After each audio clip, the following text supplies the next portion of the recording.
नमस्कार। कई दोस्तों का सवाल ये रहता है, वे अपने जीवन में बहुत दुखी, बहुत परेशान रहे हैं। शायद आप ये नहीं जानते हैं कि हमारे जीवन की जितनी समस्याएं हैं, उनमें से 90% समस्याएं मन की ऊर्जा के दुरुपयोग की वजह से है। इसीलिए अगर हम इस मन की ऊर्जा को समझ लें, तो हम अपने जीवन को काफी आसान और एक कामयाब जीवन बना सकते हैं। आज इस वीडियो को पूरा देखने के बाद आप खुद ये महसूस करेंगे कि हाँ, इस तरह समझकर अपने जीवन को आसान किया जा सकता है। दोस्तों, मनुष्य का जीवन बेहतरीन बनाने में मन का बहुत महत्वपूर्ण योगदान है। इसलिए सबसे पहले तो यह जानिए कि वास्तव में मन क्या चीज है और इसमें कौन कौन सी शक्तियां छुपी हैं। मन यानी कि हमारा माइंड कंप्यूटर की भाषा में कहा जाए तो यह एक सॉफ्टवेयर है, और मगज यानी कि हमारा ब्रेन कंप्यूटर की भाषा में बात करें तो यह एक हार्डवेयर है। एक भौतिक चीज ही जैसा है जिसे हम देख सकते हैं, छू सकते हैं, काट सकते हैं, रिपेयर कर सकते हैं और नाप सकते हैं। लेकिन मन एक ऊर्जा है, बिजली जैसी ऊर्जा है जिसे हम देख नहीं सकते बल्कि महसूस कर सकते हैं। हमारे जीवन को बेहतर बनाने के लिए यह अति आवश्यक है कि हम पहले यह समझें कि हमारा मन काम कैसे करता है और कैसे हम मन की शक्ति को समझकर अपने जीवन को बेहतर बना सकते हैं। क्योंकि कई बार मन की शक्ति का दुरुपयोग के कारण मनुष्य के जीवन में कठिनाई भी आ सकती है। जैसे उदाहरण के तौर पर बिजली का गलत उपयोग किया जाए तो शॉर्ट सर्किट विस्फोट जैसी घटनाएं हो सकती हैं। ठीक उसी तरह मन की ऊर्जा का दुरुपयोग होने के कारण जीवन में कई समस्याएं आ सकती हैं। दोस्तों, आपसे अनुरोध है कि मन की शक्ति के बारे में संपूर्ण जानकारी लेने के बाद ही इसे अपनी जिंदगी में इस्तेमाल करें। मन का विभाजन हम वास्तविक भौतिक आधार पर नहीं कर सकते, बल्कि यह तो एक मनोवैज्ञानिक की अवधारणा पर आधारित है या फिर मन की अवस्थाएं हैं। मनोविज्ञान में मनुष्य के मन को अलग अलग भागों में बांटा गया है, जिसमें मुख्य रूप से 2 भाग है। चेतन मन मतलब कॉन्शियस माइंड और अवचेतन मन मतलब सबकॉन्शियस माइंड। मनोविज्ञान की इस अवधारणा को समझकर ही हम अपने जीवन में एक बड़ा परिवर्तन ला सकते हैं। चेतन मन यानी कि कॉन्शियस माइंड हमारी चेतना या सक्रिय एक्टिव अवस्था है। इसमें हम सोच, विचार और तर्क के आधार पर निर्णय लेते हैं या कोई कार्य करते हैं। अवचेतन मन यानी कि सब कॉन्शियस माइंड तर्क एवं सोच विचार के निर्णय नहीं लेता, बल्कि यह हमारे पिछले अनुभवों एवं धारणाओं के आधार पर स्वचालित तरीके से कार्य करता है। चेतन मन हमारी जागृत अवस्था में ही काम करता है, लेकिन अवचेतन मन जब हम सो जाते हैं उसके बाद भी काम करता रहता है।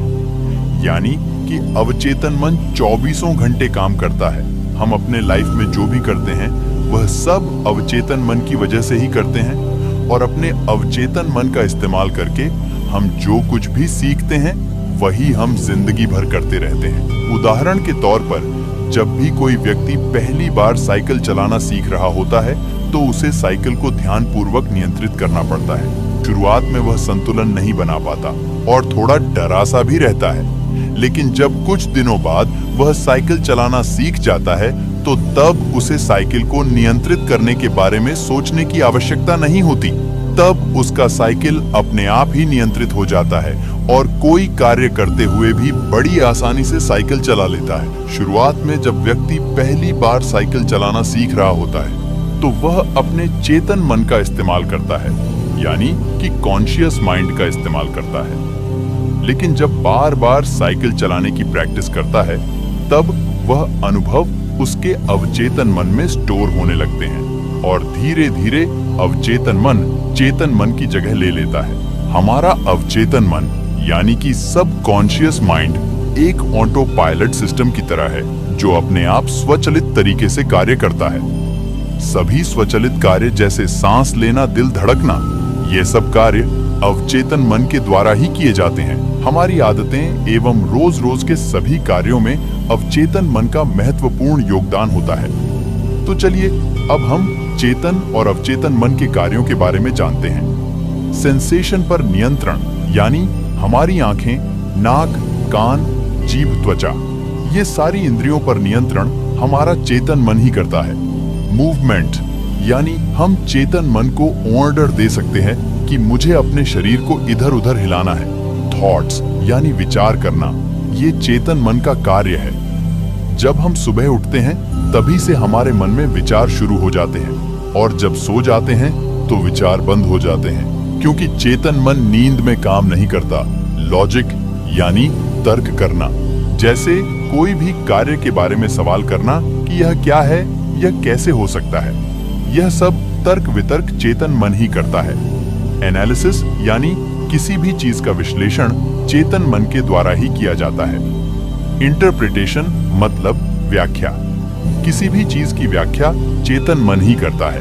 ऑपर्चुनिटी यानी अपने जीवन में उचित अवसर का प्राप्त होना चेतन मन के द्वारा ही संभव होता है। जिंग यानी सही और गलत की परख करना, जैसे क्या सही है और क्या गलत है, ये सब चेतन मन के द्वारा ही होता है। डिसीजन यानी सच और झूठ, जानने के बाद सही निर्णय लेना, ये भी चेतन मन के द्वारा ही किया जाता है।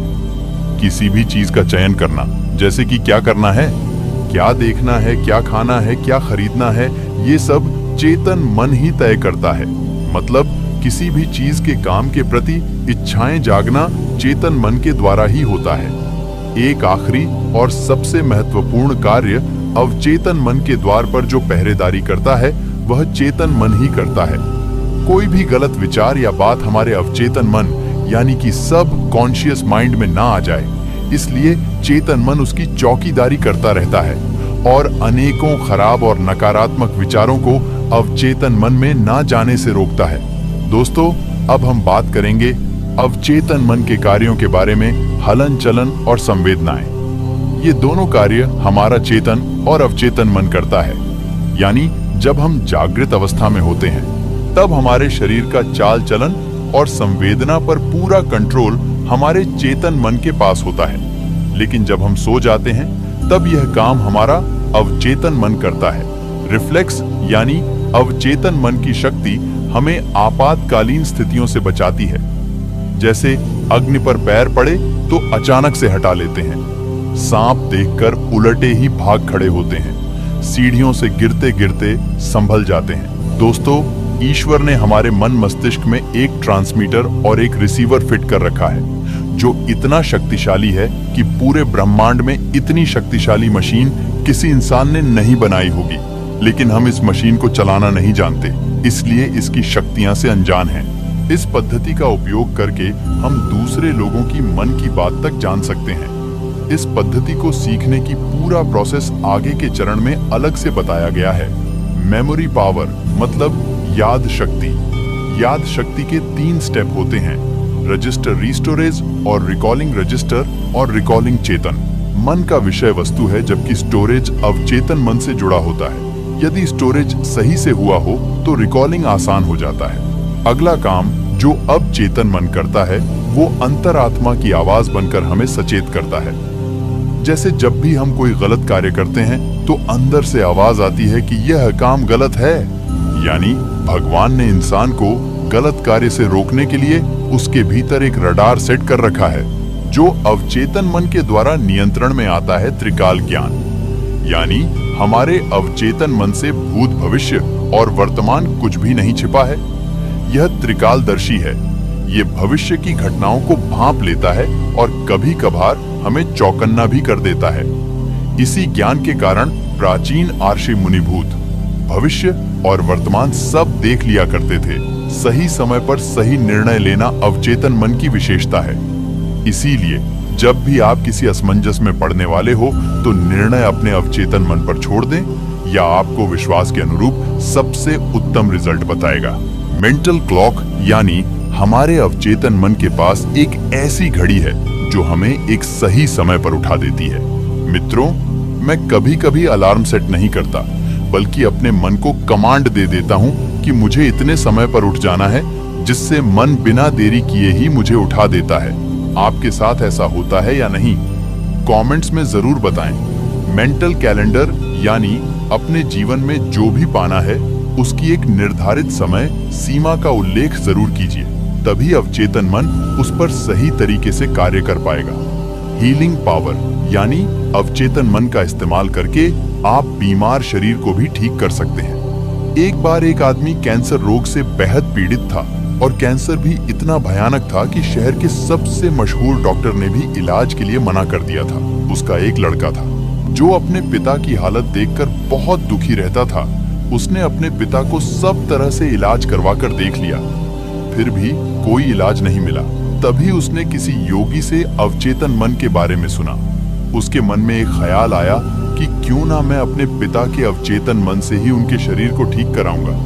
वह सोचने लगा कि अगर मैंने अपने पिता के अवचेतन मन को जगा दिया तो उनका अवचेतन मन ही शरीर को ठीक कर देगा। उसके बाद उस लड़के ने पेड़ से एक लकड़ी तोड़ी और लकड़ी को ले जाकर अपने पिता को दिया और उनसे कहा कि आज मैं एक बहुत महान बाबा से मिला जो बड़े ज्ञानी है। उनके पास हजारों लोग आते हैं और वो बाबा हर समस्याओं का समाधान करते हैं। मैंने भी जब आपकी बीमारी के बारे में उन्हें बताया तो उन्होंने मुझे एक लकड़ी देकर कहा कि ये अपने पिता के गले में लटका देना, और उन्होंने एक मंत्र भी दिया है और कहा है कि रोज इस मंत्र को दिन में 2 बार पढ़ना है। इससे तुम्हारे पिता 1 महीने में ही बिल्कुल ठीक हो जाएंगे। उसके पिता को यकीन हो गया कि अगर ये लकड़ी महान बाबा ने दिया है और मंत्र बताया है तो ये मुझे जरूर फायदा करेगा।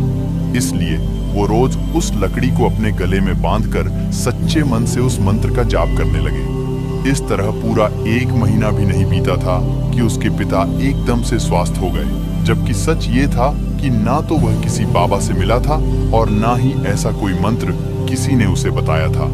लेकिन उसके पिता ने फुल फीलिंग्स के साथ उस बात पर यकीन कर लिया और अपने अवचेतन मन को जगाकर अपनी बीमारी को भी खुद ठीक कर लिया। इससे तो ये बात साफ है कि दुनिया की सबसे शक्तिशाली हीलिंग पावर हमारे अवचेतन मन के पास ही है। ये कई बीमारियों को उत्पन्न भी कर सकता है और प्रोसेस को रिवर्स करके ठीक भी कर सकता है। ऐसे और भी बहुत सारे कॉन्सेप्ट आपने भी सुने होंगे कि जब डॉक्टर ने रोगी को कह दिया हो कि आप घर जाइए, आपका इलाज नहीं हो सकता, और उसके बाद वह रोगी बिल्कुल ठीक हो गया हो। दोस्तों, ये सारे कार्य हमारे अवचेतन मन के स्तर पर ही होते हैं। हम सभी एक चुंबक की तरह है जो अपने जीवन में हर उस चीज को खींच सकते हैं जो हमें पसंद हो, किंतु इस मैग्नेट को हमें हमेशा चार्ज करते रहना होगा। इसके लिए शबरी तकनीक अपनाना पड़ेगा। जैसे शबरी हमेशा राम राम करती गई और राम को वहां जाना ही पड़ा। आपको जो चाहिए बस उसी के बारे में सोचे। पैसा चाहिए तो पैसे के बारे में सोचे, पावर चाहिए तो पावर के बारे में सोचे। ये हर हाल में आपकी दुनिया में प्रकट होंगे।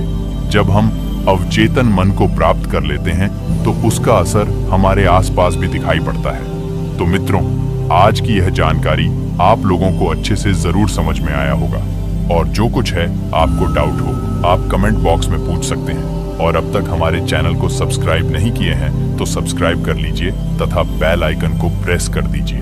अगले वीडियो मिलते हैं, तब तक के लिए धन्यवाद।